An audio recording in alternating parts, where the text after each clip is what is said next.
పిల్లలు స్కూల్ నుంచి రాగానే స్నాక్స్ అడిగితే ఇలా చేసి పెట్టండి, చాలా టేస్టీగా ఉంటాయి.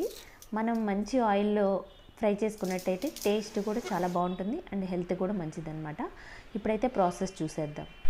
ఈ చక్రాలను తయారు చేసుకోవడానికి వరిపిండి తీసుకున్నానండి, అదేనండి బియ్యపిండి. బియ్యపిండి ఒక గ్లాస్ తీసుకుంటే శనగపిండి ఒక గ్లాస్ తీసుకుంటే సరిపోతుంది. అలా కాదంటే బియ్యపిండి 3 వంతులు 1 వంతు శనగపిండి తీసుకుంటే సరిపోతుంది. ఇప్పుడు దానిలోకి వాము తీసుకోవాలి. వాము కొంచెం తీసుకుంటే సరిపోతుంది. వాము వేసుకోవడం వల్ల డైజెషన్ అనేది బాగా అవుతుంది. అలాగే సరిపడినంత ఉప్పు వేసుకోవాలి. అలాగే సరిపడినంత కారం కూడా వేసుకోవాలి. కారం కొంచెం ఎక్కువ తినే వాళ్ళైతే కొంచెం వేసుకోవచ్చు, తక్కువ తినే వాళ్ళైతే కొద్దిగా వేసుకోండి. ఇప్పుడు మొత్తం మిక్స్ అయ్యేటట్లుగా కలుపుకోవాలి. ఇప్పుడు హాట్ వాటర్ పోసుకోవాలండి. హాట్ వాటర్ పోసుకోవడం వల్ల చక్రాలు అనేది క్రిస్పీగా వస్తాయి. ఇలా కొంచెం కొంచెంగా పోసుకుంటూ బాగా మిక్స్ చేసుకోవాలి. వీటిని ఒక ముద్దలాగా వచ్చేటట్లుగా కలుపుకోవాలి.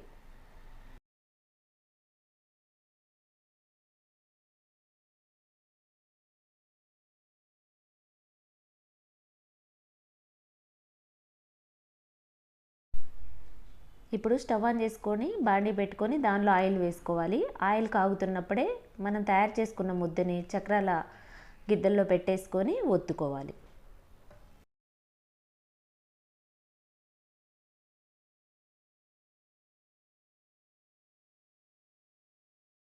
పిండి ఒత్తిన తర్వాత కొంచెం సేపు కదపకూడదండి. ఆయిల్ పొంగు ఆగిపోయిన తర్వాత ఇప్పుడు వీడియోలో చూపిస్తున్నట్లుగా అప్పుడు తిప్పుకోవాలి చక్రాన్ని. అలా తిప్పుకున్నట్లయితే చక్రం అనేది కరకరలాడుతూ వస్తుంది. ఇలా ఒకదాని తర్వాత ఒకటి వేసుకుంటూ తీస్తే 10 నిమిషాల్లో మనకి చక్రాలు అనేది మంచిగా రెడీ అయిపోతాయి అన్నమాట. శనగపిండి ప్లేస్లో మీరు మినప్పిండి అయినా వేసుకోవచ్చండి. అంటే మినుములు వేయించేసి వాటిని మిక్సీ వేసుకొని చేసినట్లయితే మినప చక్రాలు రెడీ అవుతాయి. మినప చక్రాలు కూడా టేస్ట్ చాలా బాగుంటాయి. ఒకసారి మీరు శనగపిండి చక్రాలు తయారు చేసుకోవచ్చు, ఒక్కోసారి మినప్పిండి చక్రాలు తయారు చేసేసుకొని పిల్లలకి పెట్టండి. చాలా టేస్టీగా ఉంటాయి. ఫ్రెష్గా అప్పటికప్పుడు వేసుకుంటే మనకి ఆయిల్ కూడా చాలా ఫ్రెష్గా ఉంటుంది కాబట్టి మనం ఇంట్లో తయారు చేసేది చాలా బాగుంటుంది. పిల్లలే కాదండి, పెద్దలకు కూడా ఇవి చాలా ఫేవరెట్ అయిపోతాయి. వీడియో నచ్చితే కనుక ఒక లైక్ అయితే చేయండి.